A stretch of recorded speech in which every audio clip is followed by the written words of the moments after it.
Usually, when I talked to James Carter on the phone, he was so focused on how he says there was no evidence against him in the shooting at the Dr. J's liquor store. But in one conversation, he deviated from that script and started telling me about his favorite movies. My favorite movies, my top five, is Fast Times at Ridgemont High, Cooley High, Grease, what's the other one? West Side Story. But I wanted like a, oh, you laughing at me? No, no. Oh, that's cool. Claire, you laugh, messed up. What's so funny about that? Those are good movies. This conversation made me realize Carter is a flirt. This fit with something I'd heard about him from other people, that he was good at charming the ladies. And this actually came up at his trial. His defense lawyer suggested at one point that people ended up naming Carter as the shooter because they didn't like him, since he was always stealing their girlfriends. I think that they needed a conviction. Layla Aziz knew Carter before he was arrested and says, yeah, people in Southeast San Diego didn't like him. She's now a head of Pillars of the Community, a nonprofit that advocates for criminal justice reform. And so when you're working in a community and you need a conviction, you have to get somebody who's convictable. Did I make up a word? No, she didn't. She says this happens a lot after a crime.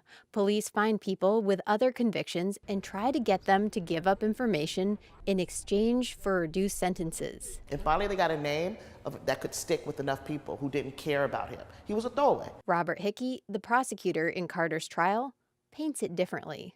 The district attorney's office wouldn't let me interview him for this story, but in an interview with the San Diego Union Tribune after the trial, he talked about collecting informants against Carter.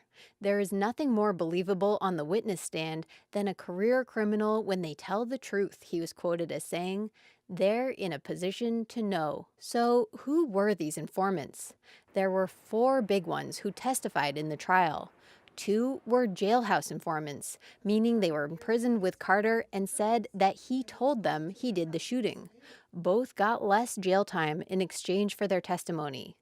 Another was Earl McNeil. He's the man who sparked protests in National City last summer because he went into a coma and died after police arrested him. We now know that Earl McNeil was an informant for the district attorney's office for at least the Dr. J's case and possibly for others. After he testified in Carter's trial, the DA gave him almost $30,000 in expenses so he and his family could move away from San Diego. This is a big incentive for many informants, even if they don't get reduced jail time. It's guaranteed paid rent and food and a chance to maybe leave a bad situation in San Diego and start over somewhere else. This came up with the 4th informant in Carter's case, who will call SP to protect his identity. I can end my family in this gangster lifestyle. That's SP in a recorded interview with the prosecutor Robert Hickey. He shows what a hard decision it can be for an informant to decide to cooperate with police. This is snitching, This is against everything that I believe, everything that I've been grown up to understand. Hickey tells him he knows it goes against the gang code to give information to police. I understand the code, but also maybe you get a new code today. SP clearly did not want to testify. In fact, he says at the trial that he only decided that morning to go through with it, and that the district attorney had to keep him in jail to stop him from, as he says, ducking them and skipping testifying. But he ends up testifying that Carter was the main organizer of the shooting.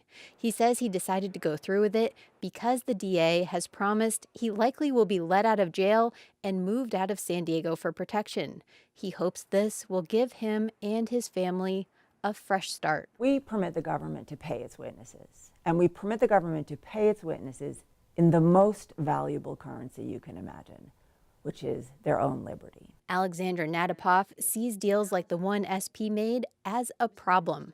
She's an expert on informants and a law professor at UC Irvine. She says offering people deals in exchange for testimony increases the likelihood that they will make up information. But we also pay in the fact that, in effect, every informant deal is letting a criminal off the hook. these leniency deals are, by definition, a way that criminal suspects, criminal defendants are avoiding punishment for their own crimes, for their own wrongdoing, sometimes very serious criminals. Letting the guilty go free is what Layla Aziz says happened in the Dr. J's case.